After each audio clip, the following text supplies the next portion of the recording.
of volunteers, and we just organized a group, and yeah, we just started playing. How's it going, Peachy? Hello.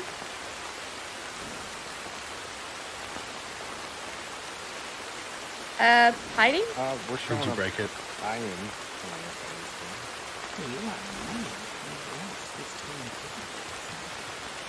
I mean, I am sneaky, so. Thank you for the follow. That's a really bad joke. Did you move me out of the ugly corner? Is it an ugly corner? Can't We believe have it. an ugly corner. It's usually reserved for a certain person in my Discord.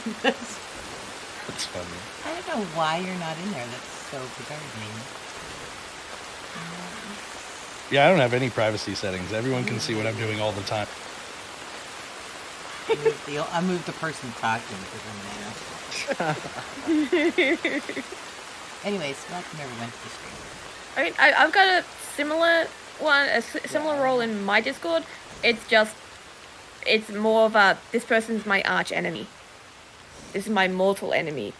Whenever we see each other, be like, oh, so did this happen yet? Did my plan work? No. Damn it, gotta try harder. I have a mortal enemy, apparently. What kind of overlay are you using? Are you using a game overlay, or are you using... You are using game overlay, right? No, it's the stream kit one. I have no idea how to use that, so I won't be able to help you. I don't know either. I can barely get my game overlay in Discord to work, so I don't know. Oh, it says, cannot connect to the Discord client. It looks like we're having troubles. It's fine. Oh, that's why it's frozen. That explains it. Because we're both lit up as if we're talking, but we're not actually talking. Lit AF. It's okay. Anyways, I appreciate you guys last minute joining. There is a couple other people I invited that hopefully they show up. It was like 10-minute warning. I know. First of all, nobody gets to get their stories straight, which I like. And second of all, I need to stream more often, and I keep not streaming, and I felt like streaming, so I thought I better stream, but I didn't feel like roleplay, if that makes sense. Yeah. Talk about roleplay, okay? It's kind of how I haven't streamed in like 2 years, is that exact explanation. It takes a lot of energy, man. It really does. I know it seems like, oh, you're just playing video games, but it does actually take a lot of it. You remember when we played D&D, right? And you were in my little group for a little bit? I did. It was a lot of fun. I am so sorry for those games because I have been running 4 games a week for almost a year now, and I've learned a lot of things since then. Well, I keep wanting to talk you into it, but I think you get paid for it now. I do. It's like $15 a head. Isn't that amazing? That's like on the cheaper side. Yeah. It's a pretty good business if you can get the people. Is that for like each game, or is that for each session? So, each session, yeah. So 15 per session per person. And that's like their choice. Or is that every day, like in a standpoint? Well, it's like once a week. So they pay once a week, yeah. Okay. And my most lucrative game is a custom game version, Curse of Strahd, which I wrote myself. I completely gutted the entire campaign and rewrote it, and they're paying $20 a person. Oh my god.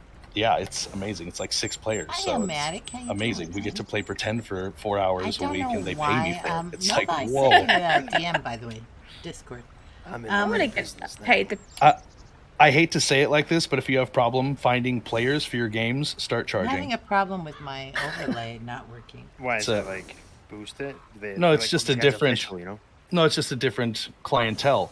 You're first of all, you're working with people that are desperate to play D&D and don't have a lot of time to do it. So they're willing to take any advice that you have because they're new to the game. And they're just more willing to go with the flow, and a lot of them don't have roleplay experience, so any type of improv or roleplay advice you give them is just, they love it. Most players just go with it. True.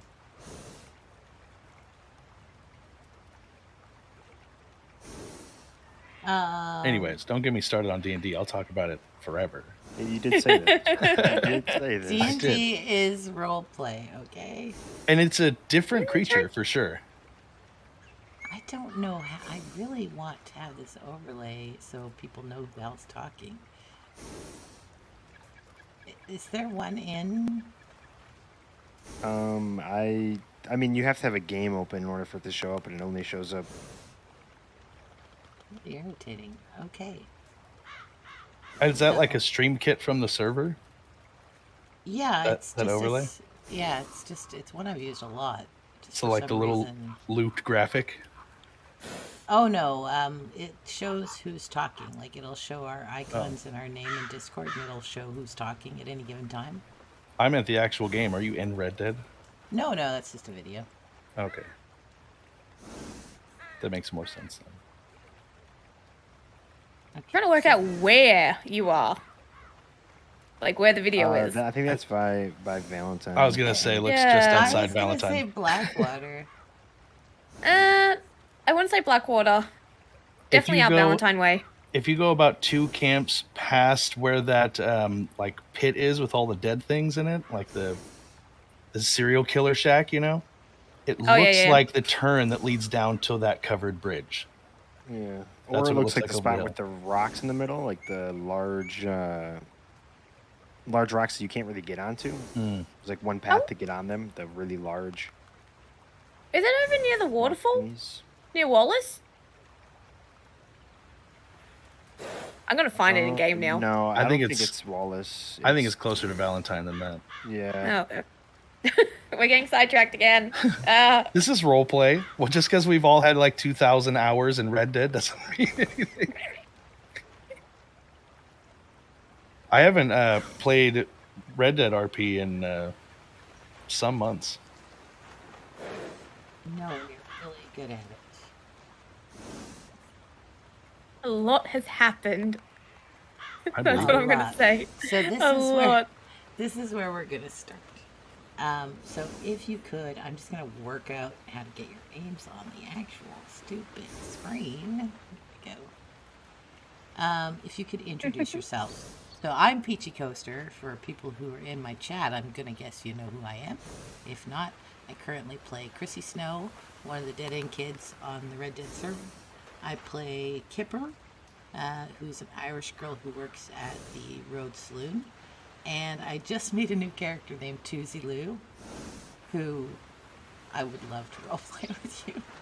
Bill, I would love to. I think she's great. She is a sassy monster, but she's very entertaining to play. I want to meet her. You did. I ran into you in the telegram office, except for I just went past you and said hello. But I knew who you were. Wait, when was it? When was this? Last night. I had a red poncho on. Oh, I just changed my overlay like an idiot. I will pass so many people. So whoever is next alphabetically, go ahead and introduce yourself. Oh, now I have to do work with my brain. You mean like from A or from U? Like P, Peachy. So like who's me, next? Let's be crazy. From me. So going up, down? I know it's not me next. Okay, I'll just go. My name is Ned Serial. I played Deputy Jack's Sanctum. It's such a handful to say. And then I also play Al Lombardo, who used to be a part of the Vincenzos, but no longer is. His story is kind of fading to me. I also play several other characters. Brownie Snow, which is the brother of Peachy Coaster's character, Chrissy Snow. And somebody named Eddie Jackson, who I've played one time. That is a train guy. And then I have another character that I have not developed at all. My main character is Jack Sanctum at the moment, and I stream him.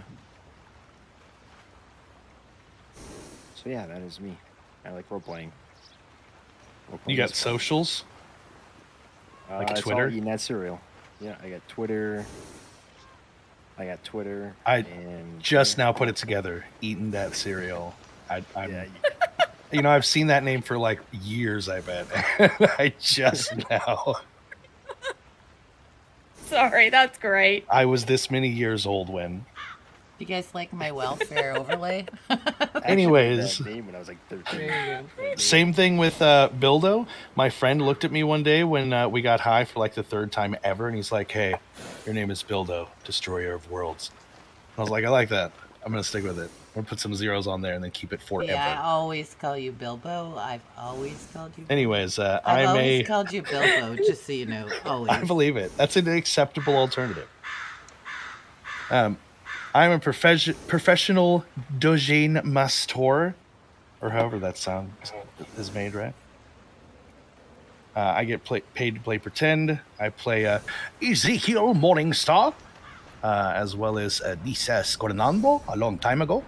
And for anyone who remembers Willie from way back when, I used to play Willie on Red Dead. I stream sometimes, at least a long time ago, and I'm Bildo00 on everything. Twitch, Twitter, YouTube, all the stuff. Oh, and I'm a voice actor. That's a thing too. I did a job not that long ago called Cat News Network. You'll love it. I played a cat. Yeah, it was great. Originally named Crookshanks. Can we have a little bit of the voice? Oh my God, it was amazing. I was abducted by these creatures from another world. Right, they had these blue hands, and instead of like a nose and a mouth, they had like a blue patch over their face. It was terrifying. That is amazing. Oh my God, I love it. Yeah, I got paid to do that. It was amazing. I made funny words with my mouth, and people paid me. Nothing's better. All right.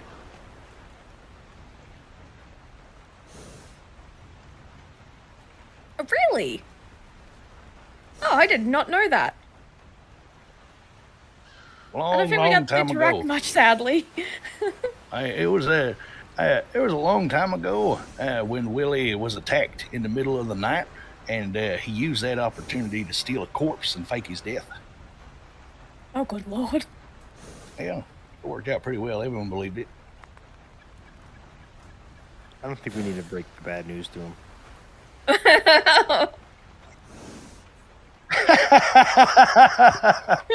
I had no idea, so good call.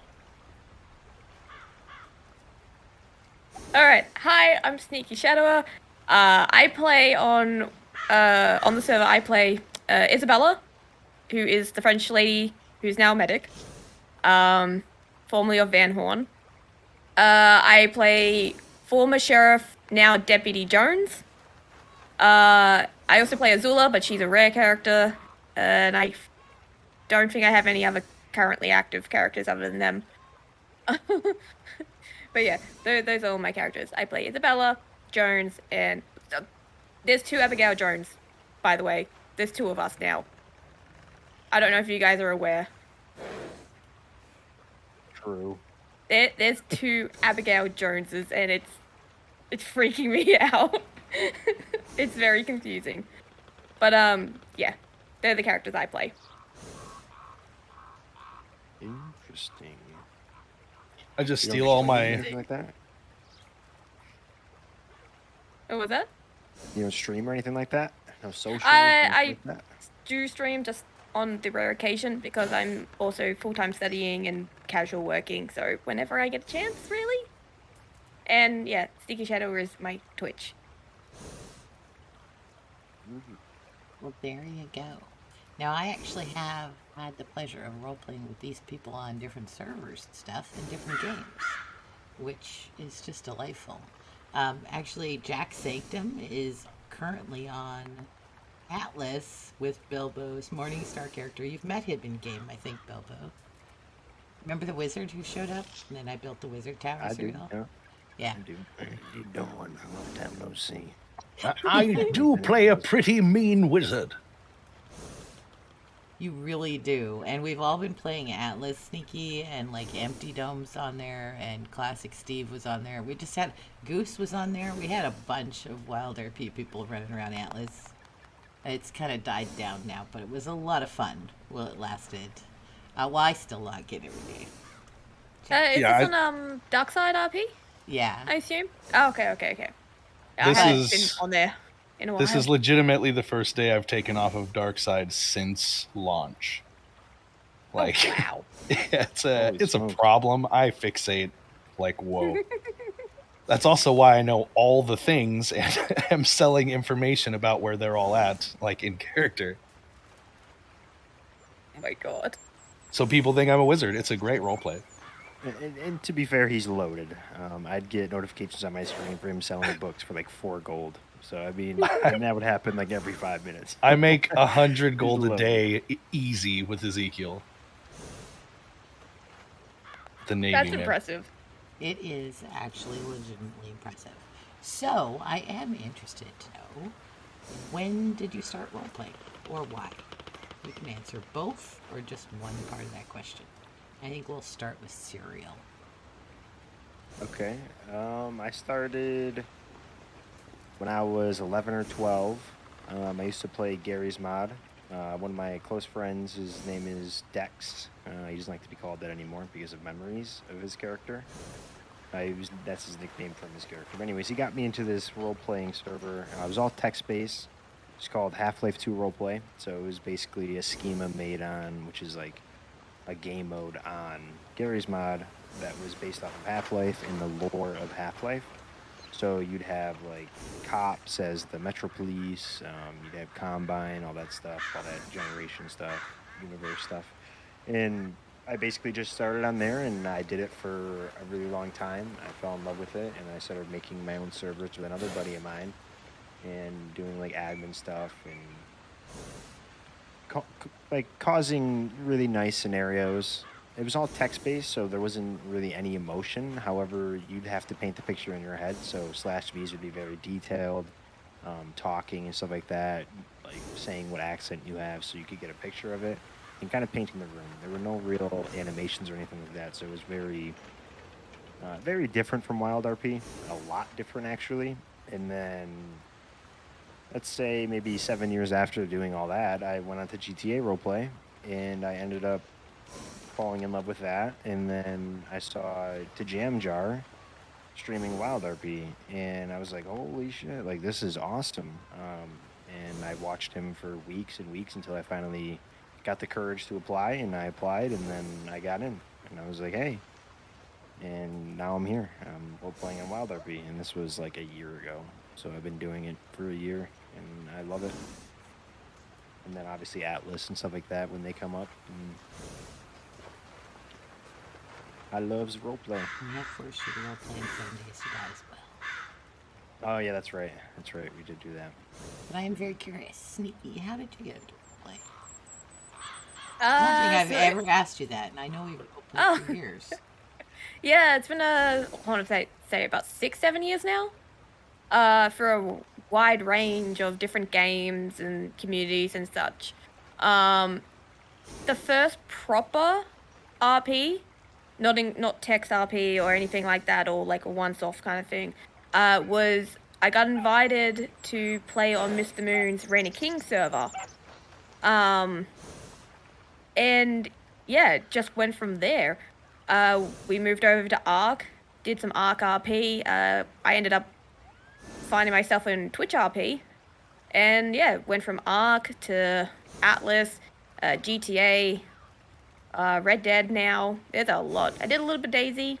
Didn't enjoy the Daisy RP much.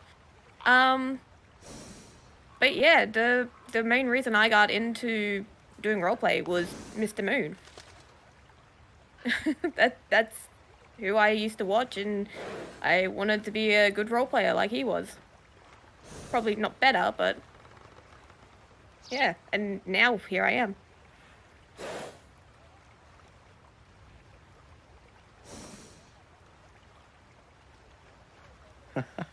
Just a little bit.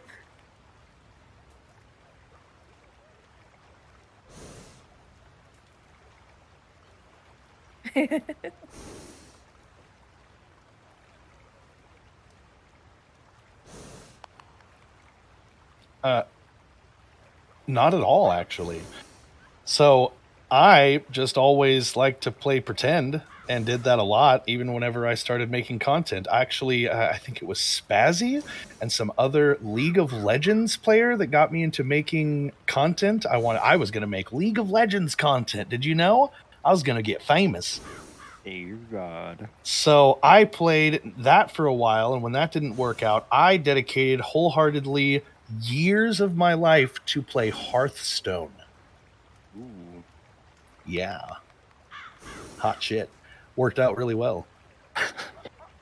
So no, I actually found Mr. Moon, of all people, and was like, holy shit, you can just do this? Because I was doing that in games already, just like randomly in like SCP and stuff like that, random stupid games, and I'd make up a character and everybody would get so fixated on it. I was like, wow, this is something. People like this. So then I saw people role play on a professional level, and I was like, wow, dear God, it gets better. I think my first real official roleplay experience, like with a member of the household, was what was it? Arc Extinction. Remember that Twitch RP season? Yes, yep. I played Scornando, and I became breeder to the king. I gave a bundle of C4 to his gimp so he could set the Frost Queen's palace ablaze. It was an amazing experience. I was hooked. I know he's busy doing something else, and he's not going to be in here, so I will say nice things about him. So I try not to. Moon is fantastic. Like, he really is an amazing role player, and more importantly, he's a really decent human being. I've gotten the pleasure to get to know him and Disby, like, off of, because they don't always role play when they're streaming, and just really, really down to earth, lovely human beings, which is rare in this world. It really is. Just to let you guys know, so I started role playing because I used to do Planet Coaster. That's where I get the name from. Peachy's just a nickname I've had since I was 11, and I played Planet Coaster. I used to build like custom things and stuff. And this girl I used to watch was doing Twitch RP. She had never role played before in her life. And I'm sitting there I was really frustrated with what she was doing. And she would even admit to you today, she hated it. She hated everything about roleplay, never wanted to do it again, never did do it again. But she kept she didn't know how to play Ark, so she kept saying she was drunk. And I kept telling her in chat, try this, because I thought that it was fascinating. I didn't know people did that in video games, pretended to be characters and built stories and stuff. It was fucking phenomenal to me. It blew my mind. So I joined the server. I applied for Twitch RP, and at the time it was really hard to get in, so it took a bit. I didn't even buy Ark because it was $60 at the time, and I was broke as fuck. So I didn't even buy the game till I got approved. So I bought the game, log in. One of my first interactions, I went to this tree house. It was a pirate season. Fist was playing his fat beard character, who was just amazing. I go up to this bar, and they're having an open mic comedy night. And people are getting up and doing jokes and stuff. And this guy gets up, and because in Ark you can make characters that are weird. He has the tiniest little legs. They're as short and small as you can make them. And a huge torso, and huge arms, and a huge head. Now, it turns out he was half giant. So his mother was giant, and his dad was regular size. Interesting. But he's sitting there in the corner while someone's on stage, and he was mumbling, and I could kind of hear him, so I got closer to go, what is this guy doing? And I hear him mumbling to himself, he was like, they're gonna laugh at you, we're gonna get up there and they're gonna laugh at you. No, you can do it. He's doing a Gollum type thing. Not Gollum. The guy from Lord of the Rings? Yeah, he's doing that kind of thing. I was fucking fascinated. I was captivated by this little dude in the corner, because he wasn't role-playing for anyone. He wasn't acting for anyone but his character. So I went over there and I gave him a little pep talk, and I'm like, you can do it. And he got up there, told a really bad joke and then threatened to murder everyone and left. But I was hooked. From that moment on, the concept of the fact that this little dude wasn't really an earshot of it. Everything was, he was just doing it because that was his character. Fascinated me about role players in general, about acting in general, everything about it. I absolutely love it. I'm being told it was hard to hear me over the game notes. Can someone check that? Because I don't have a game today. I did just check it. It's whatever the animation you have playing. Yeah, a little bit. A bit hard. Rain noises, yeah. Oh, it's raining, yeah. Also, whoever shouted out the noise issues, you're a fucking champion. People on Twitch will watch you squirm for hours with your audio fucked up and not say shit. Yeah. You're a fucking hero. It drives me crazy in game, It's insane. too. Like, why do people not tell you sound like shit? You go watch a VOD or a clip of your roleplay and you're like, oh my God, why didn't someone tell me? So they want to watch you squirm. I have seen people actively not tell me I'm hot micing. You were the one to tell me in Red Dead RP, like, hey, I can hear some things going on. What's up with your voice? And I was like, oh shit. How long have I been hot micing? Realizes I've been hot micing for like 35 minutes in active roleplay with another person. What the fuck? You can't say anything? Fuck. Right. I always try to. I still have anxiety sweat dreams about that situation. I'm not going to lie. The trauma. My brain will not let it go, ever. I know it's like nothing in comparison to actual problems, but... Yeah, I kind of have like a thing for mic quality and stuff like that. I'll let it go for a little while, but it kind of gets to me when we're in a serious like roleplay situation and somebody's mic's like, it's like, oh, I can't. Yeah. I can't get immersed. Okay, so this does lead me to my next question, which is just not you. I hate it when people say, what is your favorite? Because that's really subjective and in the mood you're in. But just a moment in roleplay that you know what I mean. Just a moment in roleplay. I got one of those. Okay. I don't even remember who it was. I think their name is a number, so it escapes me. They're on Twitch. Is it 41, I think, comes to mind? Anyways, I was role-playing with somebody, and there was a lot of backstory tied in with you and your character talking about a little town in the swamp that they were from, and a couple other people referring to references from there, and then their backstory was tied into that. And I just improv this whole scenario where we started talking about their family members and stuff, and he legitimately thought that I went and read his bio backstory and was like bringing up facts from his past. And I didn't even know who this guy was. I was checking my audio quality later in his VOD, and I was like, oh shit. He's like, this guy must have read my backstory and stuff. And I was like, what? What? But it was just this genuine moment of role play where we both just fed off of each other's what I thought was improv, but it was his backstory. But it was, I mean, I had little moments like that with Willie all the time, but this was like a 45-minute long conversation with other people and stuff. And it was just so pure, and it was so nice. You know what? They're almost never the big flashy fight scene. They're usually the little moments. But Sneaky, you got one? I had several, actually. There's a couple that, again, I've had so many RP experiences in. These are all just from Red Dead from WildRP.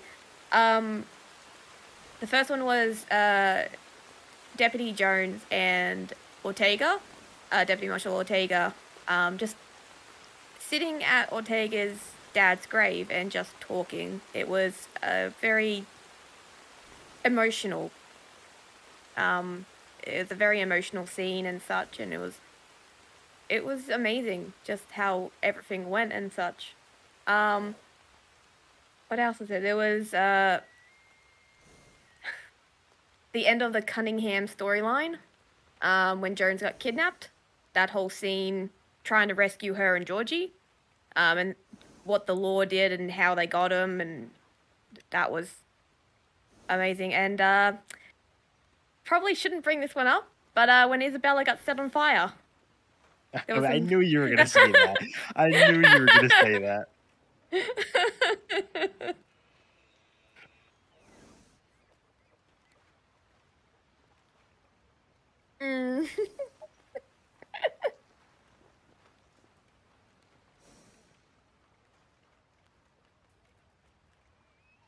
Yeah.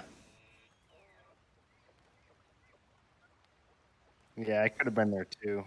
I Yeah, think I no, was that. like 10 minutes from Blackwater. I left.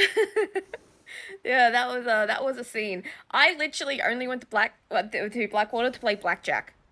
I was content on just ignoring him or acknowledging him and not doing anything, but he decided he wanted to get payback for what happened to Rabbit, I assume. Actually, if you have a clip of it, feel free to put it in the chat, because that was an amazing scene. I can go try and find it. Should be on Peppo's stream, but I'm sad I wasn't streaming. To be fair, I was sad I wasn't actually from streaming. Your side. It really would have been. Yeah, well. And what you did with her afterwards, and the journey that she's gone on now. I don't want you to answer because it's active roleplay right now, but with Speedy and Summers back, I literally, when I saw you in game, that was my first thought. I thought, I wonder how she's dealing with Speedy and Summers and all these people, the barman, like all these people back from your past, basically. Don't tell me. I don't. It's meta, and I don't want to know because it's active. But wow, it is active. Yes.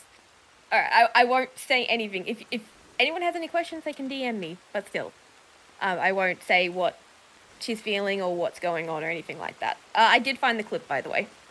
Oh, cool. Yeah. If you could just post it. I'm shit at like showing clips on stream, so just throw it in the chat.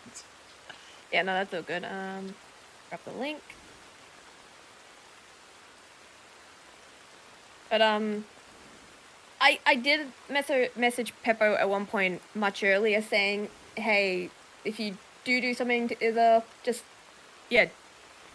go nuts. Just I don't want to lose any body parts. That's it. But he decided this was a better idea. But that whole scene. Here, I made her a mod. You can post it again. Oh, whoopsies. I was going to grab it just because I'm pretty sure VIPs can do it. There you go. If you got it. There we go. But yeah. Thank you for the follow. That does bring us into something I was talking about at the beginning, before we got started, was like some of my favorite role plays I've ever done were some of the most recent stuff that I didn't stream, like Duke in prison. Oh, yeah, Duke. That's great. I love Duke. One of my favorites. If you're not aware of this, Sneaky, I'm going to share it from my perspective, because I was being AJ at the time. Me and Al were in town when this Duke fella shows up. Well, we had role played with you briefly because you helped OB. Somebody, yeah. Yeah, OB. Right. But anyways, he's in town and he's like an escaped prisoner who's trying to get back to prison is what we can figure out. Jam Jar was there and we're like, who is this dude? And Jam's really trying to like help the guy out, but he's just like... And this is what I heard. I don't even know what actually happened because I never saw it myself. But Jam comes roaring over there and says, who was he playing? He's playing Biggs, I think. No, he was playing Klaus, and then he switched to Biggs. Yeah, he comes roaring over to let us know that you've got a tea party of local dead people. And you're having a tea party with them. And we're like, what the fuck? But anyways, that was... We left town because we were like, fuck this. So legitimately, as Duke, picture this. I spent 4 hours in-game sneaking around town, killing NPCs that would get into altercations with me, and then hide their body in that little area as Duke. How many bodies? Yeah. It was so many bodies. It's like 6. Oh my god. And then there was a server restart, so I'm like, fuck, dude, I have to still RP this out. People have seen it, they know. Like I have to, and then there was no bodies, so I had to put scenes down hella quick, which my dyslexic ass, I'm like, bodies is dead, blood on floor. It was like Duke wrote them. But yeah, I mean, he got on Biggs, brought me to Sisika. Well, they brought in Hazard's character, whatever sheriff he was at the time, and he brought me all the way to Sisika, got me settled in, prepared for everything, offered to pay for my outfit change, which I didn't need. But like, yeah, Duke was my perma character. If he would have died ever, I would have not brought him back. And he did not die once. You know, I had $1,400 with Duke whenever I last logged up. Good Lord. Because he just sat in prison and fished all day. That's all he did. And all he wanted was a knife so he could fillet the fish. And no one would give Duke a knife because, duh. My last stint in Sisika was 8 OC days. Okay, I could have used some Duke time. That was boring. Oh, man. Oh, my last time in Sisika was 21 days. Yeah. A lot of Sisika workouts right now. I did try to I kidnapped and tried to murder 2 deputies, so there is that. Yeah, that will do it. But we didn't actually get a moment from RP from Serial yet. Spit it out, cowboy. Let's see. I don't really think I have a favorite, but like... Not really a favorite, just a moment that's very memorable.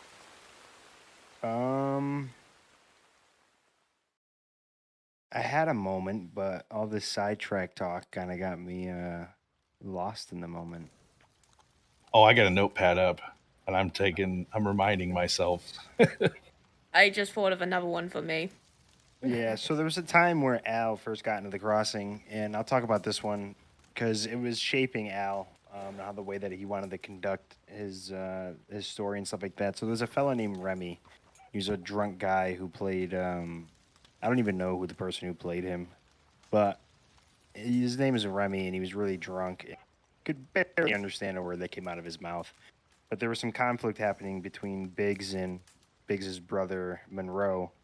And we were playing poker, and a lot of chat was going on and stuff like that. And I was very new to WildRP. I had no idea what the fuck was going on. And Remy leaves the table and starts like talking trash to Monroe, and it kind of gets heated. Remy leaves, or actually he falls asleep at the bar. And then I'd like help him up. I'm like, hey, like you need help, blah blah blah. And he's like, hey, how about you come with the walk for me? I got a job for you. And he brings me up into like the woods. There's a camp outside of Valentine up a hill. And he's like, hey, I got a job for you. You know, he's like, you seem like a really smart kid. Blah blah blah blah blah. Meanwhile, Al is 49 years old, probably older than him. And he's like, you seem smart. I got a job for you. I'll pay you $100 if you bring Monroe to this area at nightfall. I was like, okay. And then I was like, this guy probably has no connections, no money, blah, blah, blah, blah, blah. Whereas Biggs and Monroe and that group, they're like a gang. They're established. They have reputation. I'm like, it's probably more beneficial for Al in the long run to get in ties with them rather than getting in ties with this Remy guy. So Al ended up telling Monroe, and they paid me the money, and then that was that. So, I mean, he made the money for doing practically nothing.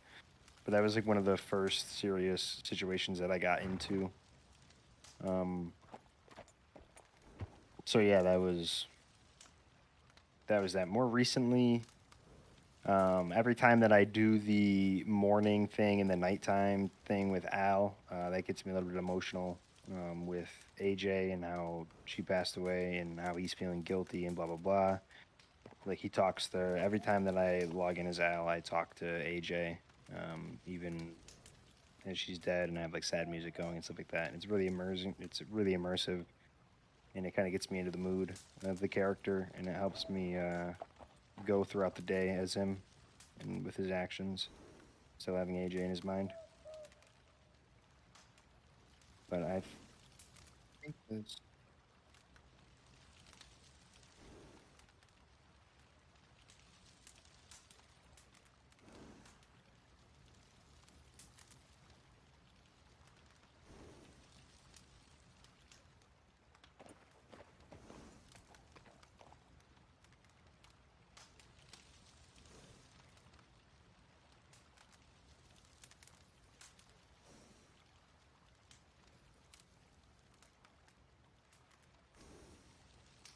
Apparently, I was just muted, so I'm going to have to tell its story again. So last night I was on the server. I run into, by the way, Graham, for letting me know. I run into this guy named Rue at the watering thing. I've never met him before. And I'm Chrissy. So I go up to him and I'm like, hey, mister, I really love your coat. Can I have it? And he goes, sure. And he just gives me the coat, which really surprised me. I did not expect him to do that. And so I go to the clothing store. I quickly buy the coat. It's a really ugly coat, by the way. I grab the coat, put it on, and he's left town. But I'm running around with this guy's coat. He comes back into town. He's been shot. So I decide, I probably took his lucky coat. So I'm like, I'm so sorry, mister. I didn't mean to take your coat. And we had this great interaction where I give him back the coat. It's the best $50 in game I ever spent. I only had the coat for 30 minutes. But I give him the coat back, and he's like, thank you. And yeah, it's probably all your fault. And all his friends are like, yeah, it's probably all your fault for taking his coat. It was just, I freaking love roleplay moments like that. Every really amazing, memorable, like burnt into my memory over the last 7 years of roleplay were always quiet moments. Me and Moon had this great scene where it was just the two of us. Well, we had kidnapped the king, who plays King Guillaume on Dark Side. Pony Punch. Yep. It was on Arc. I was playing the best squire ever. I was a girl pretending to be a boy named Charlie, and that was my title, best squire ever. And he was playing the gimp, so of course we were adversaries. But we decided we join forces. We kidnap the king. We're going to steal all the money in the castle. It's a whole thing. And we just had this great interaction. Just the two of us. King Guillaume was knocked out. And I just, moments like that are like everything, you know? Like you just remember them. And it's usually those quiet moments or moments just between one other person where you're really having this intense conversation. Anyways, I will say that one of the best tools, and Serial kind of brought this up, that I use for roleplay is I usually have a routine. So like when I'm playing Kipper, I open the bar, I wipe down the counter, I go to the general store, I buy supplies for the day. Like I do certain things to kind of get into the mindset of the character. And he was saying how with Al, you know, he'll talk to AJ every morning. That gets him in the mindset of Al. Do you two use any of those kind of things with characters to kind of get yourself in the mode?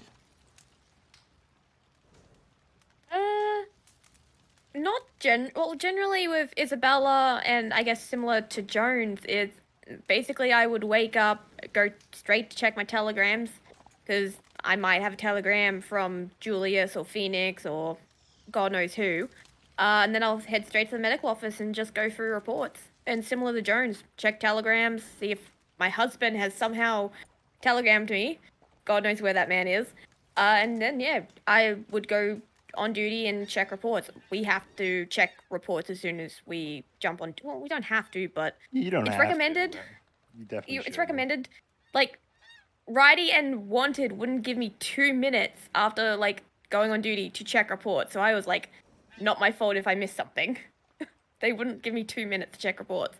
But generally check telegrams and go straight to looking at reports on both characters, actually. That's my routine.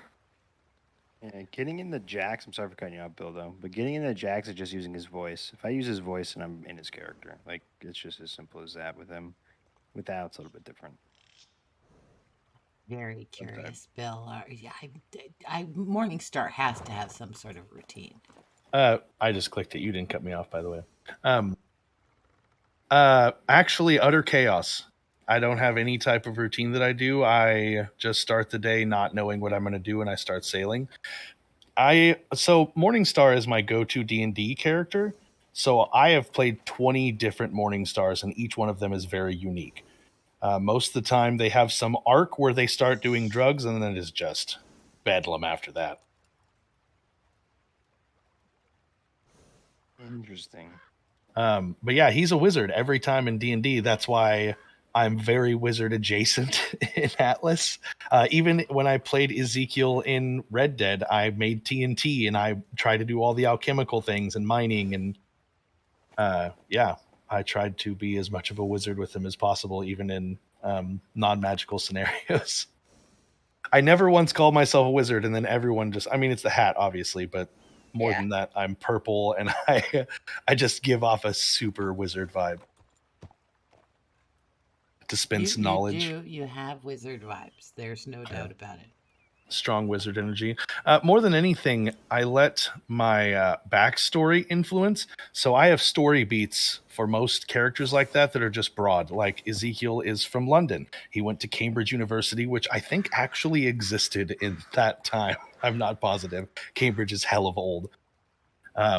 But that is like his main storyline. I even have like a notepad where I could go over everywhere he lived, where he apprenticed to an alchemist for several years in his childhood. And like, so I have that ready, and it influences every decision that I ever make because I already have that there. His life experience, you know. I hyperfixate. That's what I do to make characters. It actually leads me to my next question, which is, how do you create a new character? See, I'm totally the opposite. I will have very little information about my character. I will know, like, kind of where they're from. Not really whether or not I'm going to be, like, a good guy or a bad guy. I'll have a couple character traits, maybe, in mind. But I literally let the roleplay dictate it. So when someone says to me, where are you from? I will answer it, and that's where I'm from. If someone says, do you have, like, are your parents alive? I don't know if my parents are alive until someone asks me. Or if I have siblings, or I literally just off the cuff answer these questions and then build the character from there. But, like, I know people like you, Bill, who have, like, you know shit about your person. I rarely. I have several characters that I've done that way because you got to try different things to see what's best, what works correctly for you. But I have several characters. John Bigcorn was one of the ones that I started out just pure roleplay, and he was kidnapped by other natives, brought into the woods, and beaten half to death. And then I wrote everything behind that. He was one of the natives that left the tribe and then eventually tried to come back, and everyone was like, hey, we don't fucking like you, because he was I play him as half Wapiti and half what was the name of the other tribe to the north? Yeah, half Arakoan. And like I have names, like I've written all of it since I started playing it. Like I have names of characters that were on the servers and stuff that I incorporated into my backstory and stuff. And of course he knew Willie back in the day, so there's all that lore that goes with it. But Bigcorn started just on a whim because I started doing the voice. And like I'm over half native myself, so I was like, you know what, I should try this, and I loved it. I that's another one that I wish I would have streamed, because I just lived out on Pronghorn Ranch and just worked the ranch every day. That's like all I did. I'd slaughter like 1 cow a day, bring the pelts into town, bring it back out, and then knife fight with wolves for like 4 hours. Yeah, I'd watch that. I got really good.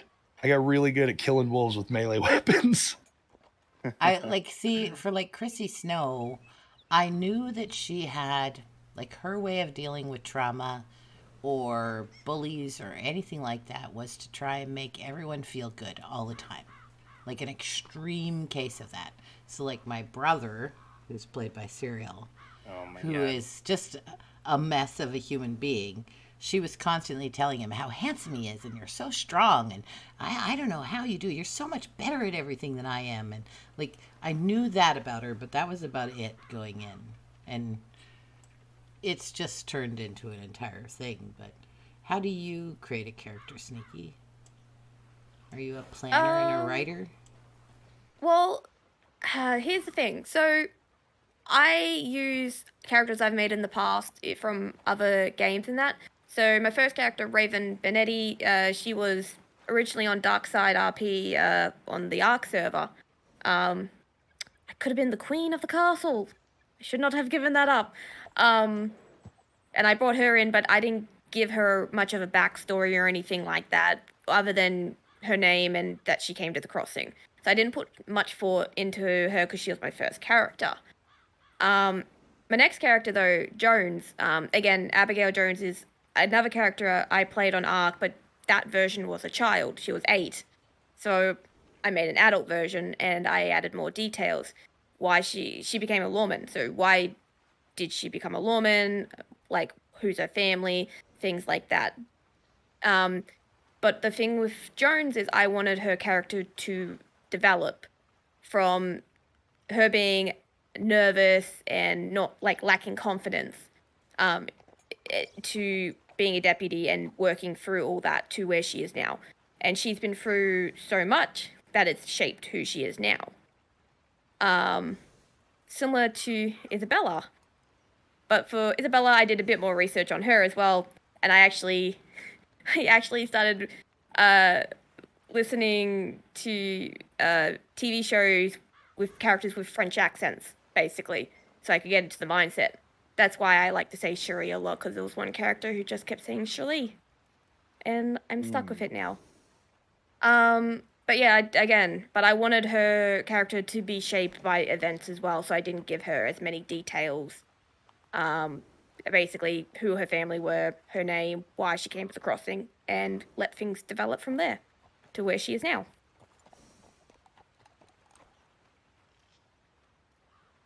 Ariel, how do you make a character? I typically, let's see. I typically kind of go for a voice first. That'll give me like the laydown. An accent depends on where they're from. Like with Al, I knew I wanted to make him Italian, so probably Italy. Specifically, it kind of came down the road where I chose where he exactly came from, which ended up being Sicily, and then it kind of went from there. I already knew that I wanted to make him Italian. I knew that I wanted to make him mafia style because that's the kind of stuff that I like. I really like mafia roleplay, et cetera, et cetera. As far as Jax goes, I knew that I wanted to make him southern, deeper voice, cowboy-like, miserable, kind of hard. And then I was like, Texas, that's like the desert, especially in that time period, small towns, etc. So I was like, Texas. And then as people asked me, I finally was like, you want to know what? I'm going to do a little bit of research. What towns were a thing back then in this time period, specifically for, Texas? So I found Mansfield, and I was like, okay, there he is. And then, like you said, Peachy, as the questions come, that's when I come up with it on the spot, and then it continues there. I won't tell you anything else because nobody has found out anything else about him. Nobody has asked, so that is all still live. So I won't comment on anything else with that. But you write it down? Is that what you do? Like, I don't write anything down. I hate writing. The thing is I have 5 characters that I play. I have I have Jax on Atlas. He's different on Atlas. I need to keep track of that. El Lombardo is his mom's name, his dad's name, traits, etc. Like I write down the stuff as it goes, just so that I have an understanding, and I'm not like, making it kind of worse, So it's kind of on the spot, just so that I can get a better understanding and they can get a better understanding. Well, there is that brings us to something I wanted to touch on, like who you are versus what you do, because like Ezekiel in Red Dead, he had this whole backstory and everything already. But what I ended up doing, because I went through like 4 different things before I was like, you know what, this is what I'm going to do. Just out of sheer necessity for what I needed or for the role play, I needed information, but I had to have information to trade for it first. You know what I'm saying? Yeah. So what advice would you give someone who wants to roleplay? Improv. Learn improv. And And you learn improv? I don't even know. 100 years of watching videos and reading books will never teach you 10 minutes of improving and role-playing with someone, like, as it's happening. Yeah. Like, just, going even off if... of what they say. Yeah.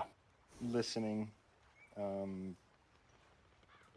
RP is a give and take. Try to give as much as you take.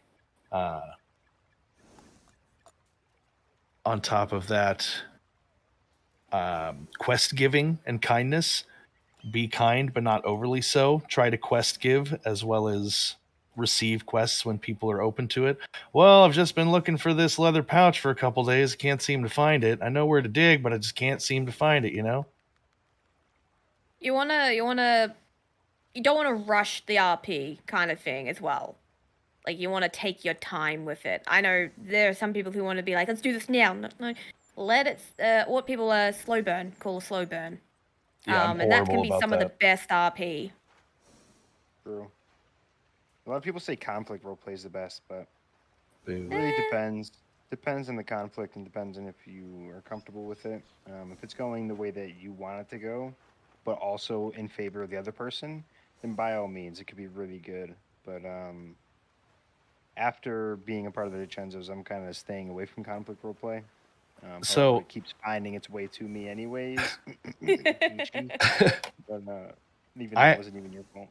I have a couple of strong opinions. Anyways, I have a couple strong opinions about conflict roleplay. I think it should be more natural. Because I've had natural interaction, conflict roleplay. Like Moon was a great example. I met Biggs, Jamdar's character, because he was watching me deliver moonshine as Willie to the bathhouse, right? With Dispy and Coolidge and all them. And when I was doing that, I gave Jeremiah like 60 moonshine or just something stupid for no reason. I was like, here, little boy, have this, you know? And then I got robbed by Biggs and a bunch of other stuff, blah, blah, blah. 2 days later, Moon still had the moonshine on him, got caught by the cops, and then, why do you have 60 moonshine? He's like, what? No, I don't. Oh, fuck. That old man gave it to me. So they didn't know. I had an informant that I told him I would pay him a lot of money if he gave me information, and Jeremiah squealed on Willie. Straight rolled on him. And like the whole thing went down, I had to pay a lot of money as Willie to just make it go away. There were 2 people that played that day and were really trying to track it down and then never played on the server again. I have no idea what happened, but both of them never played on the server again. And then like a week later, the person I paid for the information didn't play on the server again. So it was really weird. And Jeremiah was just super paranoid about this whole thing because a bunch of police brought him in, a bunch of sheriffs. And then like 2 days later, it all disappeared. It made Willie look like this mob boss or something. It was just coincidence, but. I have a kind of similar situation. This was long before Van Horn, before Isabella went to Van Horn. She ran with another gang. And this gang was a criminal gang as well, but they were a bit more low key. And they decided they were going to host a casino night. This was back when Blackwater had the casino there. And we were going to, sell moonshine and such things like that. So we had this night, and the law decided they were going to, because they were suspicious of us, and Braithwaite at the time just didn't like us. And they decided to raid our night and, search the employees for moonshine, things like that. I was holding probably about 8 stacks or more of moonshine, but wasn't working that night. I was doing something else. I was distracting a lawman, basically, being flirty and such. So I wasn't working the bar or anything like that. So the law raided, and they wanted to search all the people who were working. And Blondie actually was a part of the group, and they searched him, and he got busted for a stack or 2. And it's like, okay, and they searched everyone else, and they turned to me, and they're like, what about her? And my boss, the boss was like, oh, she's not working tonight. And they're like, okay, we'll leave her alone then. So I'm sitting here with like 8 stacks of moonshine, and they did not search me at all. And I'm sitting there like, I nearly got busted with so much shine right now. And they ended up leaving me alone because I wasn't working. They didn't bother to check me. And yeah, Blondie was the only one who got busted, and I'm just sitting there like, I got away with it. Nah. But yeah, that was a very interesting night. To get back to what Bill was doing. Sorry. You guys all just learned how to get away with moonshine, flirt with the cop. That was so much fun. So, oh my god. I agree. So we were actually talking about like tips for roleplay, and we kind of went into conflict roleplay, which is fine. But the conflict roleplay, I agree. See, when most people go, oh, conflict roleplay is the best, they're talking about a shootout. I think shootouts are like the biggest killer of roleplay ever, anytime. Because once you're downed, you're out of the roleplay. And there's nothing worse. I actually had an incident that did, and I will admit it, annoy me because I was downed, and then I pissed off one of the people there, and they picked me up and they tossed me in the other room. So I was completely out of the role play. Like I couldn't even listen anymore. That was frustrating. But shootouts are good, and when there's a natural conclusion or two groups are warring or something like that. But I try not to have any kind of situation where you're downing the other person, because you just basically take them out of roleplay then, you know? And the whole point is to build stories and stuff. I love conflict where it's like two people dislike each other or something takes place where there's a riff or a miscommunication, and then it's slow burnt over weeks, you know? And there's so many ways to get back at people. You can ruin their reputation. You can, you know, get other people to rob them. You can do all sorts of stuff that doesn't involve just grabbing them and shooting them. To me, that's boring. Yeah, I think that's one of the things we had with the Kettleman and Summers War. It was just a lot of back and forth shooting each other, and it got to the point where even the Crown Jewels, like Isabella and Julius, were like, "Nah, we're out. We're done. We're not fighting it." That's why I decided that I wasn't actively going to hunt Kettleman, but if he showed up or I got a chance to get revenge, I would get it, and that was done. I was not going to do anything else with him because I didn't want to keep that back and forth between us going. So my issue is the back and forth, constant shootouts between two groups without much roleplay. I have never participated in a shootout in in Red Dead RP, which is amazing because I played 7 characters for a while there.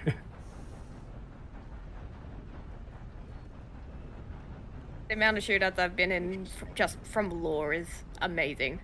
Yeah, I've been in plenty of shootouts on both sides, Crim and not Crim Deputy. Yeah, I've played on perma roleplay servers where if you die in roleplay or get downed in roleplay, you're dead. You die for real. Not for real. Oh, shit. Not for real. But it is a forced perma situation. And I tell you, it changes the complete feeling of the server when you know that if you pull out a gun, you might be ending someone's story or they might be ending yours. Yeah. So there's a lot more fist fights, a lot more more creative ways to get back at each other. There was a lot more kidnappings, and who doesn't love a good kidnapping? I played a circus clown named Mr. Happy, of course. Oh God! And he went and robbed a bank one day with a couple people, and he had just met them. He convinced them to rob a bank, and they immediately ran away. This was, I think, this was Wild West RP. So it was different mechanics and stuff way back when. But I ran to where you go to sell them, and about halfway there, sheriffs cut me off. And I was like, Officer, these 2 men just started shooting at me. Please, help. And immediately they brought me in. I sat in the sheriff's office for like 2 hours, and they were like, hey, no big deal if you say no, but can we search your person? And I was like, No, thank you. And they're like, oh, okay. I did just say that was okay. And they wrote it down and that was it. I was like, all right. I left with like whatever I robbed from the bank. Yeah, because that back then it was the system where you just point the gun at them for X amount of time and it gives you X amount of dollars per minute you hold the gun on them, you know? What? And it was like marked bills or this was way back. This was like when Red Dead RP was first becoming a thing. That sounds broken. Yeah, well, you could only get so much money per teller per day. So it was like you could get $30 from each bank per day. And that was like it. And that was for everyone. So if 3 people tried to rob the same bank, you'd sit there for a minute trying to rob them and then be like, I'm out of cash. That's it. It was a whole thing. Changed. So my advice to roleplay, anybody new to roleplay, is very similar. Someone put it a really good way to me once, which was... you have to imagine you're at a dinner party. You know, when you're at a dinner party, you don't like just loudly talk over everyone and make it all about you. You know, people chat quietly amongst each other, or, you know, one person talks at a time. It's not roleplay's not about you and your story. The biggest mistake I always see in roleplay is that people get too wound up in who they are, their character, or what their initiative is, that they forget that there are other people in the universe. And that's all they care about. So be very, very generous to other people. Not so generous, like Bill said, about, you know, where you lose yourself, but generous, like let them talk, let them share things. You know, you don't have to be the center of attention. You don't have to tell your entire story the first day. Be slow about it. Pace yourself. Try to be as natural to the world as you would be in real life. You know, my other advice is always like, a lot of people I hear say things like, oh, well, you know, I have a speech impediment. I can't roleplay. I don't know how to do voices. I get nervous in crowds. You know, but they really want to role play, but they feel like those kind of things won't let them. And I always say, just make it a trait of your characters. If you're shy in real life and you have a hard time approaching people, just make your character shy, and just make it part of your character. You know, and you don't need to have to do a voice. That's a misnomer. There are some fantastic voice actors. You know, like the people I'm in this chat with right now. I think you're absolutely ridiculous, Bill. You for sure don't have to do a voice, though. And I'm sorry, I've been doing that since I was a little kid, and I didn't know I was good at voices until someone's like, holy fuck, that was great. I was like, oh, was it? And then I just found out one. It's like cooking. It's just a skill that I have that I didn't know was like marketable, you know? Oh, well, you fooled me more than once where I didn't know it was you. That's what I'm going for. That's hard to do. It really is. Actually, Jam did that with me with Klaus. I was having a conversation with Klaus. And I'm like talking away about Klaus and we're interacting. And I go to the telegram office. Unbeknownst to me, he switched characters to Biggs. And he's coming towards me from the telegram office. And I literally thought to myself, oh, cool, Jam's online. I know Jam plays Klaus too, but he just was so good at being that character, I would forget that it was him entirely. Jam is pretty damn good, and his voices are on point, and I obsess over voices, so like I can hear the little things. I didn't like Klaus's voice at first. I was like, wow, that's kind of a shitty attempt at this or that. And then I started listening to it, and I heard the little inflections he was going for, and I was like, holy fuck. That is such a good and perfect voice for the region he was going for the time. It was amazing. Subtle things too. Like a lot of people never picked up on the fact that Klaus had that nervous laugh that he did, which I can't copy. Yeah, whatever it is. He never, when shit hit the fan or something tense was happening or something was going on, he never used that laugh. And unless you watch him all the time, you don't pick up on that subtlety. So Klaus was always extremely comfortable in intense situations and felt like himself. But because I asked him about it, I'm like, does he not laugh? Like, where did the nervous laugh go? Because I notice, when you're like chasing someone or something, that's gone. And he explained it to me. And I'm like, fuck, I love shit like that. I love role play like that. I love subtle little things like that. He gut shot one of my characters out of fucking nowhere. I was just making random comments that the character would make, and it was all fun and games, and I could not, like, in character, I could not read the situation, and it was just so out of nowhere, out of left field. Like, in context, it makes sense, but, like, I went to buy a load of illegal guns off of him as Jack Slevin, and he, like, I just said the wrong shit at the wrong time, and he fucking gut shot me one and was like, "You want to keep talking shit?" And I just left. It was intense. Yeah, he's good at that. I know what you're talking about. He killing my Fifi. It was rude. He totally shot me, Fifi. That's how Fifi died. Right in the face. From the bathhouse. No, in my gut. Oh, but wrong one. Yeah. It was a shotgun, close range. I didn't see any way to not perma from that. I thought about it while I was laying there getting treated, but like, if you get shot, it was in my chest and my abdomen at very close range. There's no way I would have survived that. I'm going to let you know I flipped a coin because I was going to let his gut wound, like him not knowing anything, he's like, yeah, it looks fine. It's just a hole, and it gets black and like horrible. And over the next couple months, I was going to make him get really sick and eventually like walk up and shoot Klaus in the head or die. But I flipped a coin and it was like, no, you should get better. And I was like, all right, whatever. I'm interested to see how you guys all feel about that. I know a lot of people do this. They'll either roll dice or flip coins. Like Brad Wodo, I found it fascinating. I think it was Brad Wodo or it was Orcish. I can't remember which, or maybe it was both of them. They literally rolled a dice every day to see Brad does that, like how their injury was.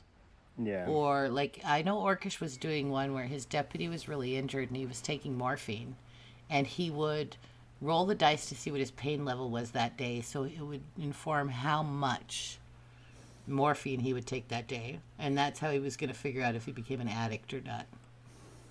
And I know Brad does it too, where he'll roll the dice to see what his injury was. I don't know how I feel about that. Half of me loves it because I love D&D, and half of me hates it. I'm so torn on it. I think for stuff like that, it shouldn't be making decisions, but to influence decisions. So there's this psychological thing when you flip a coin, whether you go with what the choice was or not, it will let you know what you wanted. Like, do I want to watch Heroes, or do I want to watch something new? Flip a coin, and when you're like, oh man, I don't want to have to watch Heroes again, then you're really telling yourself what you actually wanted, even though, deep down you kind of knew before. Does that make sense? Yeah, that makes sense, and which touches on how I feel about it. I don't like the whole here's the chance, you know what I mean? Like if I flip a D20 and it hits natural 20, I'm gonna perma. No, I don't. Or like roll a 5 or whatever the case is, or just flip a coin. I don't really like that because if it does land on that choice, then I feel like I'm obligated to perma my character, or the injuries are so bad that I'm gonna die eventually. And I ran into this problem when I got attacked by BK for what my character did. And for those that don't know, He killed Bob. We shot him and dragged him through town. Exactly. He deserved it. He 100% did deserve it, and I wasn't sure. I felt like that was a moment where I should have perma'd, but I really like playing Jax. I like the character, and I like where he's going, and I couldn't bring myself to perma him. Although when it first happened, when I first got injured and I was getting dragged, I was like, dude, this is definitely like the scene I could 100% perma to, and it's not every day where you're gonna run into a scene where like, oh, dude, I could perma to this. You know what I mean? It's very rare that you'll get a scene that you feel like you can actually perma to, and I was going to, but I just couldn't bring myself to do it because I really like playing the character. I felt like I wanted to continue playing him, so I just made the decision myself and went from there. I felt like rolling or anything like that, flipping a coin wouldn't justify that, because like you said, Bildo, sorry. No, that's fine. Either one's good. you flip a coin, and then you really find out how you feel. So I felt like flipping a coin wouldn't make any sense because I don't want to perma. Yeah. See, for me, it really has to do with the role play. When Al Lombardo shot me in the back of the head, so they took me down a tunnel. They've all been arrested, so this is all old stuff. They didn't. I had no idea. Like, I literally, in character or out of character, had any worry about my life. Everything was so completely normal. And they took me down this tunnel, talked to me, and then he shot me back in the back of the head twice, and then they threw me in the water. And like, it was no question to me that I was going to perma. Did I want to? No. Did I absolutely love AJ? Yes. But it just made no sense to her story for her to live through that. Like, AJ and Al were going to get married, I'm pretty sure. I felt like we were getting close to that. I don't know how to role play that after getting shot in the back of the head. Like, and then thrown in the water. You know what I mean? I know I don't have to be forced. I could have. Like, there's always a way out. I could have dragged myself out of the water. A fisherman could have found me. I could have been in a coma. I could have dragged myself out of the water, been found by a deputy. There were a lot of things I could do. So nobody forced me to role play or like to perma. But for story-wise, Al did go back to you. Yeah, you did. But story-wise, it just made no sense to do anything other than to perma. So I did. I regret it, and I cried for 2 days. Because I really loved AJ, and I think she had a lot more story to go. But it's the same with Fifi. I got shot in the chest with a shotgun. Like, I don't know how to live through that. Yeah, and I mean, I hate to associate it with like quality roleplay or something, but like people die in real life without finishing their stories, so it makes sense. It's sad. But yeah, someone in chat that I got a funeral. I had a really good funeral, actually. It was really great. Mama Christine gave a eulogy that was amazing.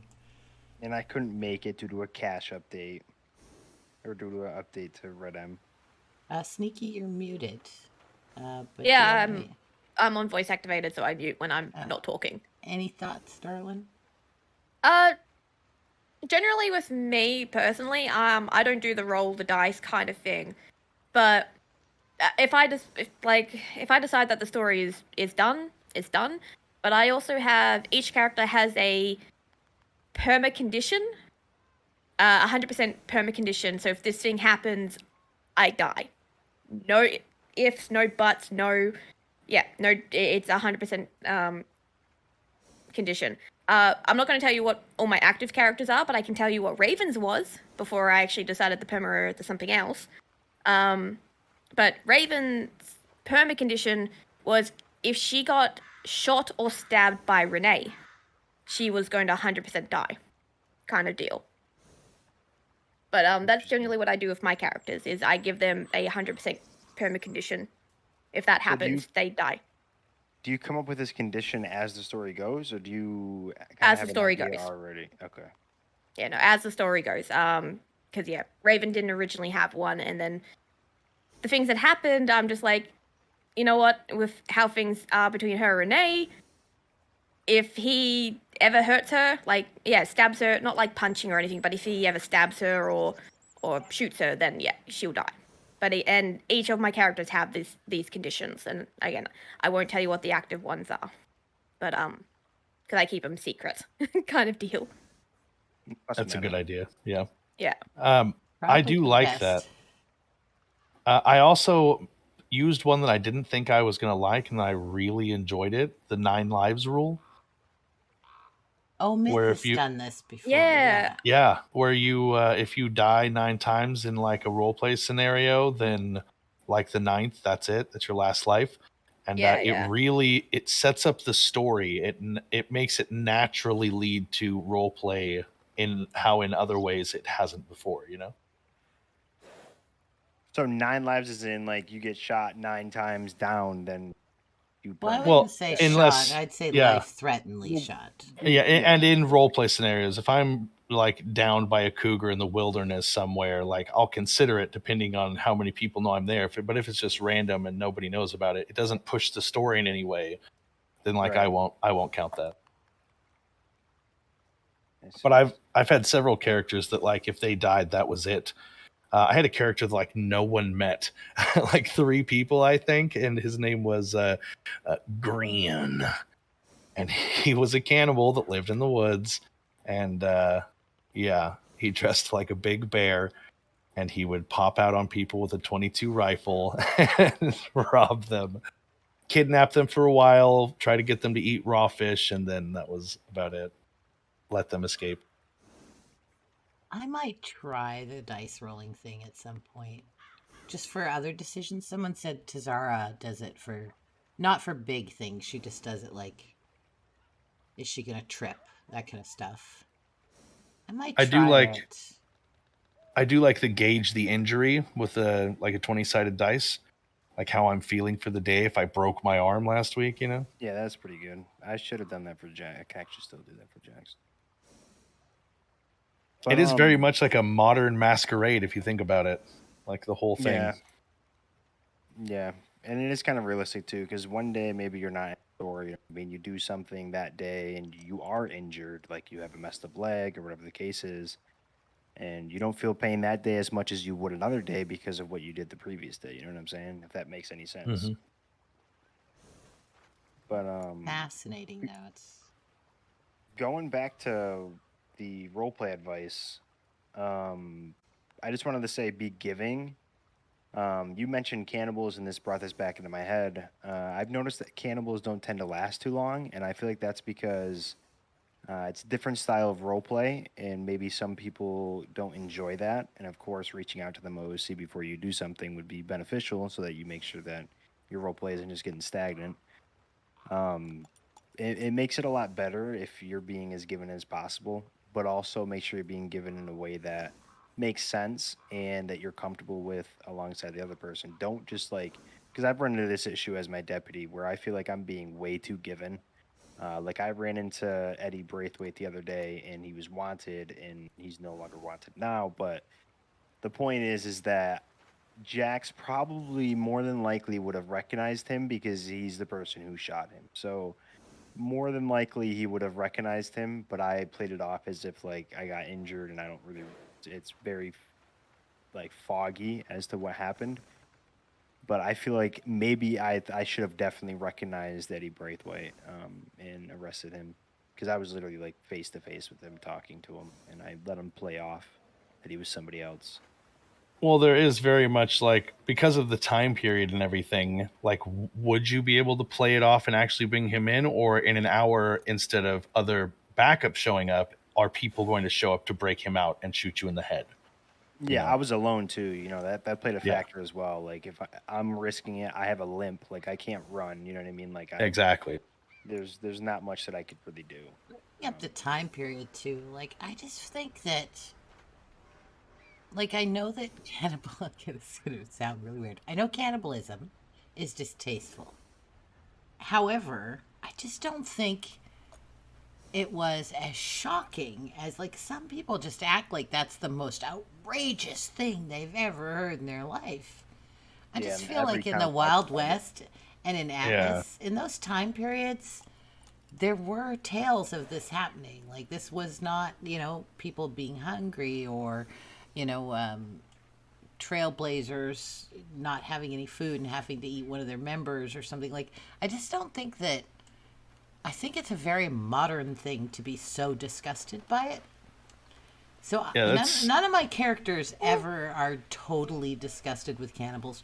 The second it's mentioned anywhere on the server, I find like everybody immediately like, that's so disgusting. We need to hunt these people down. And my character's always like, it's not for me, but, like... Almost every one of my characters has been like, well, I tried it. It's okay. In a pinch. See, I think a lot of people, like, a lot of times there's cannibals around, the cannibals are hunting people. It's not like one of those scenarios where, as you said, we need to eat to, like, we're at a camp, we don't have food, we're going to eat one of our members. It's more the fact of, they're hunting people, civilians and such, to eat or to harm. I think that's where it's a lot of that hatred for the cannibals has come from. Because again, innocent people are being hunted. There were some good cannibals though, which was Dr. Creed's group. I think they were doing a pretty good job at being cannibals, but not a different side of the cannibals, basically. Even if they were still eating people. I think I understand where you're coming from. Yeah, when they're deliberately bringing it to the extent where every day they're hunting people to quench their thirst. I'll put that in quotes. Yeah. Or whatever the case is. However, I'm pretty sure this isn't something that you would know back then, but cannibalism is an addiction. You will get addicted to the meat, and you will need the meat to survive, but it also kills you. I don't know if that's true. Well, it's a possibility. There's sick. I'm pretty sure a high chance. Well, there's a very high chance of parasites in certain types of tissue with your own species. That's true of a lot of different things that aren't meant to. A bird can eat another bird, and it's not a big deal. But a cow can't eat a cow. We have proven this. Mad cow disease. Okay. Yeah. No, you do get a sickness from it. I know that much. You do get illness from it. It's not good. It's not. Blackbeard just said I'm a pro cannibal. I'm not pro cannibal. I'm just saying. Part of the reason some people call it long pig. Exactly. Part of my problem with it too is I know everybody in roleplay experiences this, where you think of a good character, you've got a good idea for it. Maybe it's darker, maybe it's not. You go to play it and just somebody you just don't get to because something happens. And I feel like that with groups like this. They're trying something different. Let's be scared of them for a couple weeks before we, I feel like for a little bit there, and it's not just this server, it's all servers. One person gets up in arms about it, and then pretty soon everybody's hunting for these cannibals. And it's they only played him for a day. Can we slow burn this a little bit, guys? Can we be terrified for a while? And I'm terrible at playing bad guys ever. It's really bad. We also want to kind of discourage civilians from being vigilantes as well, from hunting the cannibals. That's the problem. That's the one thing as well. That we do have that now and then. I know this isn't a law stream, but it's kind of hard to do that because nowadays, at least not nowadays, but a couple weeks ago, civilians were feeling very discouraged because of the numbers of the law that we're on. And there's really not much that we could have done then because there's only so much of us and there's so much going on that we can't be everywhere at the same place. So then civilians would get really mad and start to backtalk the law and be kind of dicks to them, which is role play. It makes sense because obviously there's not a lot of law presence, at least then. Now it's picking up a lot. Today we had 17 law in one time, which was phenomenal, but today sadly was super dead. Not much was happening. Yeah, well, see, I always like to role play with places are full, and every town has law, whether or not I see them or not. Yeah, St. Denis literally has, cops almost on every corner patrolling. I get their NPCs. Any NPC. By the way, NPC on a sheriff office is a cop. I heard, and I don't know the details, Bill, but this might be interesting to you because of Duke. They're putting in a new law system, an investigation system, and it's my understanding that when an NPC dies, they're actually going to know how they died and stuff. That's amazing. That's going to be a thing. There was a guy, Roscoe played him, named John Hell, who played a serial killer. It was fucking phenomenal. It was amazing. And he killed NPCs. And he left these amazing details. He left letters where literally once they busted him, the first letter of every sentence spelt out his name. It was amazing. That's pretty good. And he did this for weeks, and it was just this beautiful, long story. That would have come in really good handy for him, because he ended up getting busted because he had to leave details, so that he got seen because he was leaving details. Nobody ever found out, I don't think. But Willie was a serial killer. He killed someone once a month, an NPC. He'd go get really drunk, find an NPC, track them for literally an hour, and then murder them in their home. Nobody ever found out. I used to leave details and all kinds of finding that out. Super terrifying because of how nice Willie was. But he has a dark side. He used to be in war, and he craves the blood of men. God. Season 1. Here you are. I'm scared. Oh yeah, I that's my problem with playing a bad guy is that I don't have that line. So like I played Grin, which was the cannibal, but like I just tied people up and let them escape. I would be like, I'm gonna go get my brothers, and then I'd go and just leave them there. But like the whole start, so I was out in Tall Trees, right? That's where I lived. So anytime someone came to that big lake, you know what I'm talking about, out in Tall Trees. Oh, Gila. Yep. No. There's I'd wait. One. It's got that little cabin on it, you know what I'm talking about? And then the other side, if you go, there are signs of cannibalism out there. Yeah, there is. Oh, yeah. So, there is. Yeah. There is. So I would use the emote to lay down in the middle of the lake and wait for someone to be fishing for like 20 minutes and then turn around and then stand up while they weren't looking and then wait for them to see me. Oh my god. Oh shit. Then I'd pull out a machete and start running towards them. And then I would just like lay back down when they weren't looking because they would run every time. And then I just lay back down in the lake. And now they're fucking running for their lives in the middle of the night through Tall Trees. Who wouldn't run? I know, right? Man, that character was great. Okay, so this is going to be one of the last questions, but it's a bit of a question. What do you hate and what do you love about roleplay? I'm going to start with you, Sneaky. I love the stories. I love learning about different characters, their backstories, seeing where stories go if you did this, like what consequences you're going to have. I love that. What I hate is when someone metagames you. I don't like that. It's against the rules, I know, but people do it, and I don't like it because you could do this whole build up and then just have it all ruined because of someone metagaming. But that's one thing I hate. I hate people who metagame. You know what? Classy Pax put it the best way I've ever heard it put. He said metagaming is like when you go to a movie or you're watching a TV show with a friend who's already seen it and you're trying to get involved in the story and the person keeps going, oh, that girl's about to get killed. Oh, that person's about to run there. How fucking annoying is it to watch a movie with a person like that? That's what Very it's like annoying. to be metagamed. It's the same concept, really. We're all building stories. We're all making a movie. It's very easily. It's a perfect analogy of it. Okay. Ariel, what do you love about roleplay and what do you hate?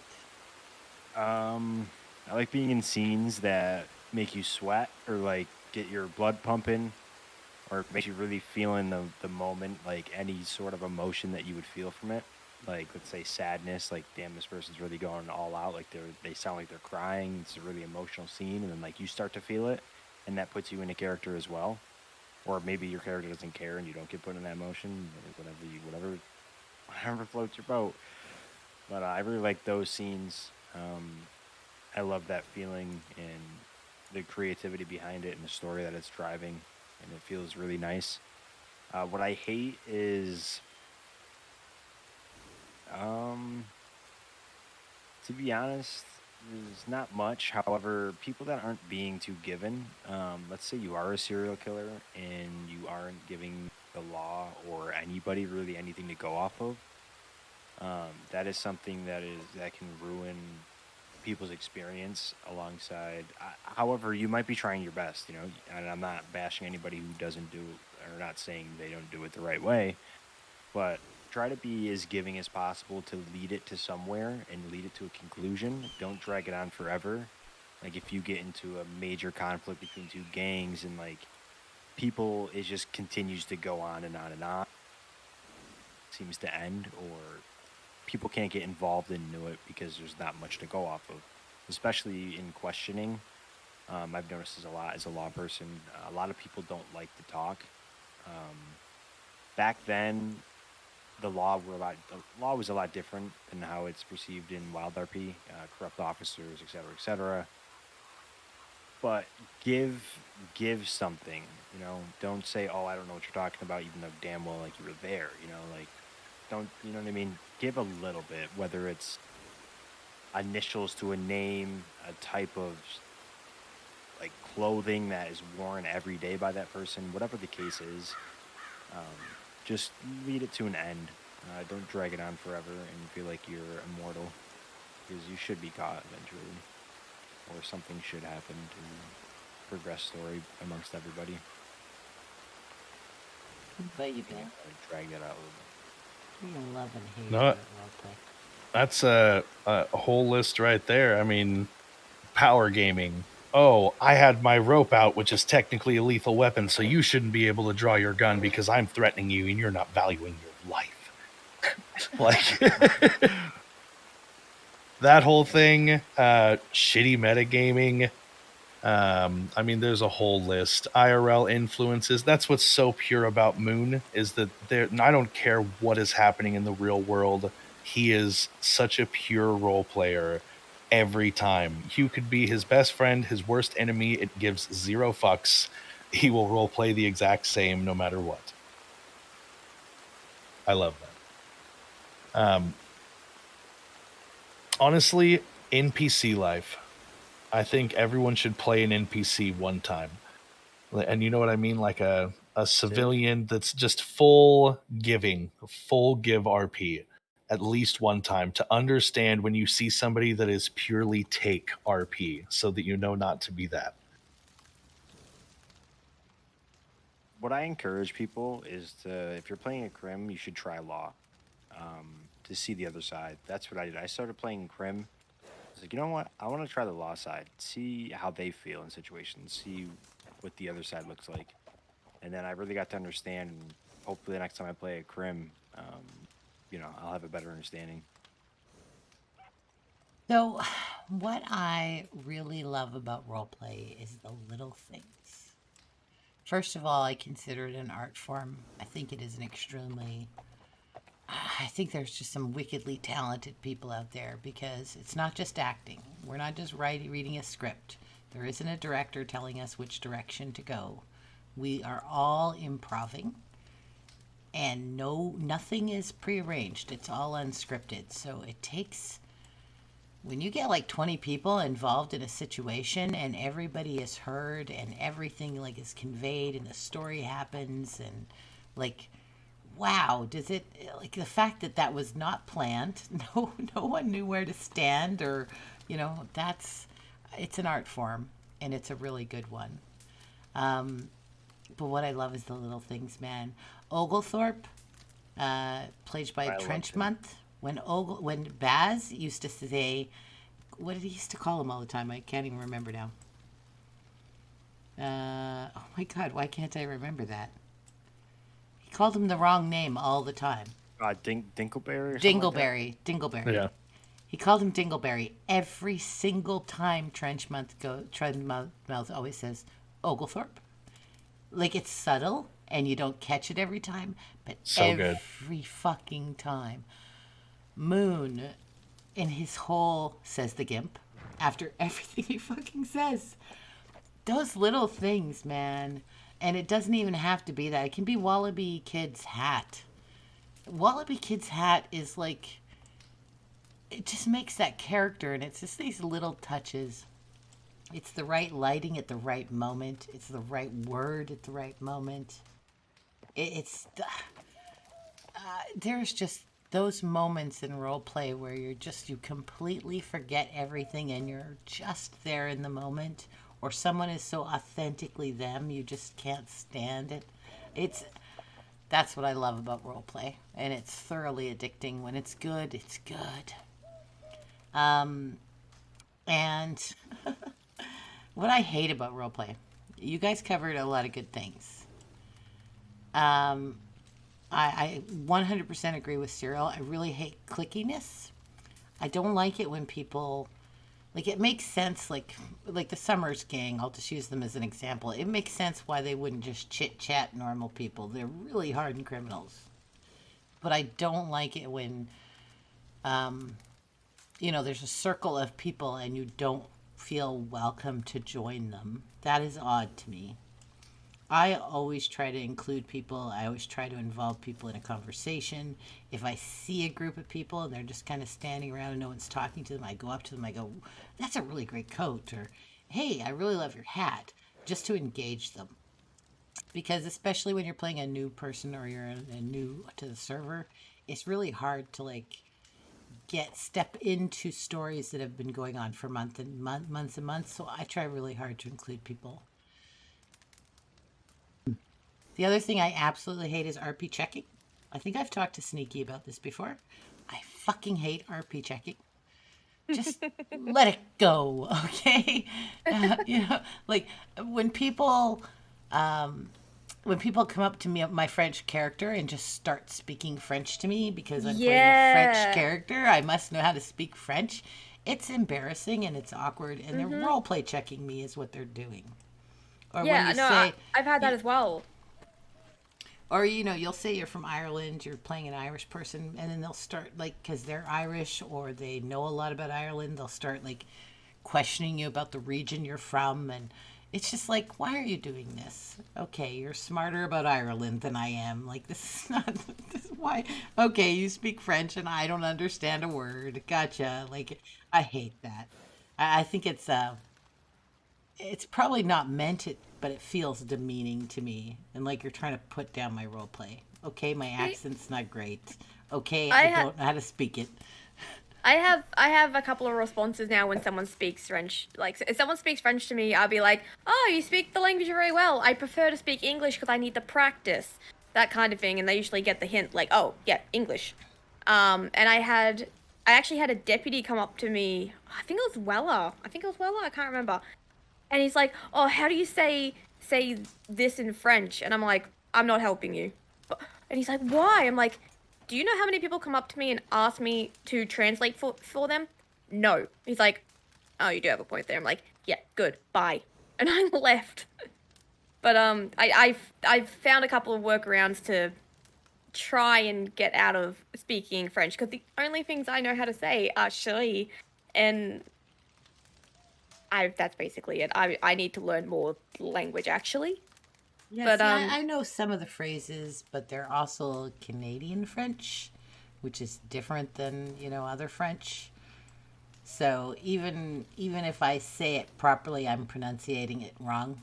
So if a real French person hears me, they'll be like, "What the hell did you just say?" But just don't roleplay check people. Let it be. Yeah. If you get the point, if you understand the concept that I'm being French, then just let it go. I get that all the time, where someone comes up and checks something. Do magic. You're a wizard, right? Do a spell. Hey, I'm going to flip a coin. Guess what it is in the air. I've done that 3 times in character and guessed correctly. I don't know how that works. But I have. But fuck them for coming up and doing that. Yeah. Sorry if someone is actually watching and they did that to me the other day. People are just doing their best. Leave them alone. As long as you get what they're doing, just let them do it. And I try real hard to keep the magic. I don't want to break the immersion. I want them to believe I am genuinely magic. But yeah, that's pretty much it for me. But I do love roleplay. There's a certain magic there when everything's firing on all cylinders and everything's going well. There's just been some magical moments. And when a server's really good and the character's really good and the interactions are good, you end up spending way too much time freaking role-playing and not sleeping or eating or doing the things you're supposed to be doing. It's ridiculous. Yep. I've had to take a step back from things because, studies and work and such. Plus, lack of sleep. Not a good thing. No, it is not. Meanwhile, it's 3 a.m. Yes. Cereal. There is that as well. So, Eating That Cereal is a streamer, and he can shout himself out in my chat. I don't think I can dried. Oh, you tried? I'll Not shut him myself, but I've tried to shut other people. So let's say goodbye, but each of you guys promote whatever you're doing and all your stuff. So you can go first, Serial. Who's you? I said Serial. Yeah, you can go first. Let's see. I stream on Twitch. Right now I'm maining Jack Sanctum. He's a deputy. I don't really do much else. I do have a YouTube channel, but there's no videos on it, so there's no point in going over there. I do have a Twitter. It's the same exact handle, Eating That Cereal. I have a Discord as well. If you pop over to my channel on Twitch, you will find it there. Other than that, that's all I'm doing. I was making a video for Jax, but I got a little lazy and I stopped doing it. I'm gonna start upload some videos to YouTube as well and do some editing and whatnot. If you guys are interested in that, then I'll definitely try. But I'm not good at editing. It'd be my first video that I ever edited, so bear with me on that one. Oh, Cosmo, sorry. He just said this in chat, and I felt it to my bones, and I think you will too, Bill. He's talking about being dyslexic. I absolutely hate doing /me's because of it. Yeah. Because I spell shit wrong, and they'll either not let it go, or like everybody will start making fun, and it's just like, I'm sorry, I can't spell. I hate text roleplay. I hate MedRP because of that. Because they like ask you these things, and I'm just like, oh, please just talk to me. Just talk to me. Let me answer you. I almost always answer instead. I definitely don't lay in bed at night thinking about some of the times I've fucked up /me's horribly in front of thousands of people. That's if I can spell detail. I usually get that fucking wrong. Yeah. The thing is that with /me's, if you spell something wrong and somebody verbally corrects you about it, that is fail roleplay in itself. Because in reality, you are being in an action, you're not saying anything, so they should just be viewing it as your action, not that you're saying that. So if you misspell like picks up, like you spell it differently, or I don't know, I'm sure you can think of an example.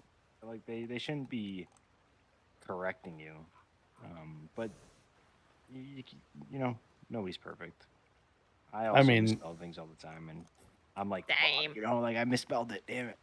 I'd be lying if I said it didn't influence the reason why I /reeked of hemp instead of smelled like marijuana.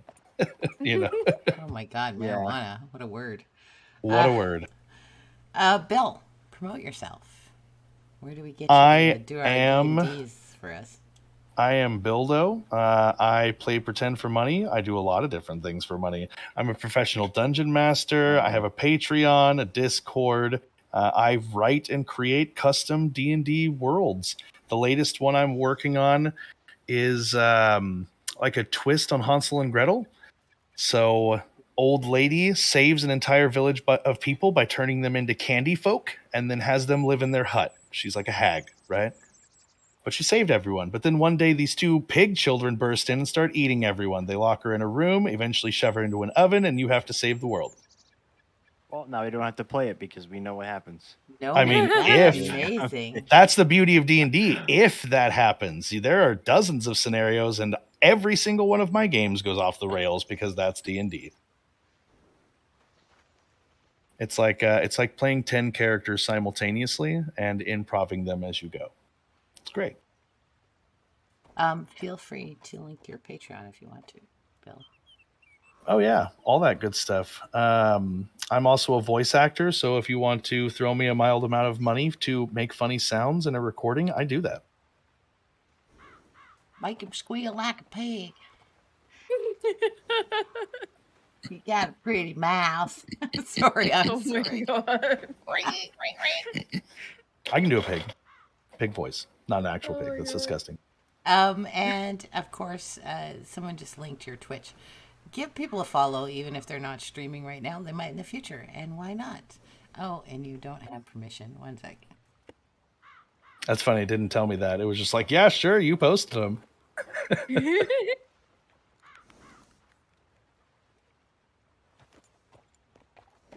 There, you're a mod now. You should be able to do it. Thank you, Salty, for the follow. Yeah, so you can pay him money and he'll GM for you, and he's really good. You really are good. I really enjoyed it. I've been meaning to try. I would love to do a one-shot of our Atlas characters. That would be pretty fun. And I use Tailspire now. So like I have entire scenarios, worlds, all kinds of stuff built in there. And now with the new Hero Forge integration, like you can build your own mini and I can put it in the game. It's pretty fresh. Oh, shit. Hashtag not sponsored. Hashtag should be sponsored. Hashtag I should probably fill out the affiliate paperwork. Yes, you should. And Shadow, and like I said, guys, give these guys a follow, because even if Shadow doesn't stream all the time, she might in the future, and then you'll know when she's live, and follows are free. Go ahead, Shadow. There is that. Yeah, so I stream now and then. Mostly again, Isabella and Deputy Jones. I completely forgot I am actually working on a YouTube video. I rarely do YouTube.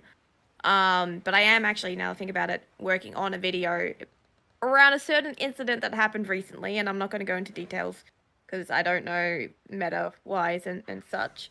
But it's a more recent thing that happened. But yeah, so dabbling a little bit in YouTube and video editing, but mostly streaming when I have the time.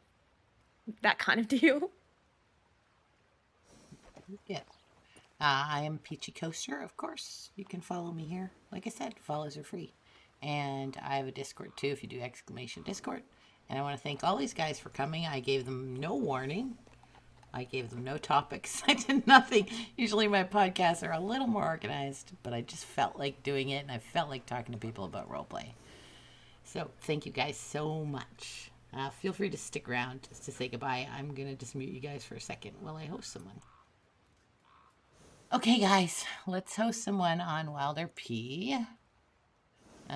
Because all those guys were from WildRP. Thanks so much for coming. I really appreciate it. Who do we got here? Tazar just started up. You guys want to go see a really great role player? She is a really great role player. She's super talented, and let's go see her. Question for you all. Go ahead, Cosmo.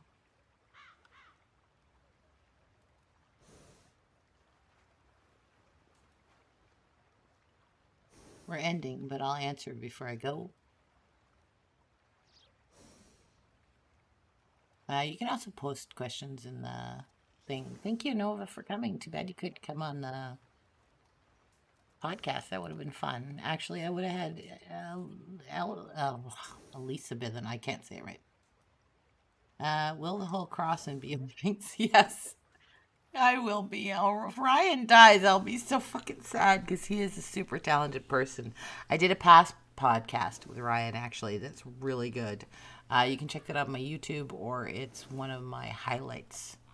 I've done a few of these podcasts, and they're all very interesting. Okay, have a wonderful evening. Go give Tazar some love. She is playing on the server right now.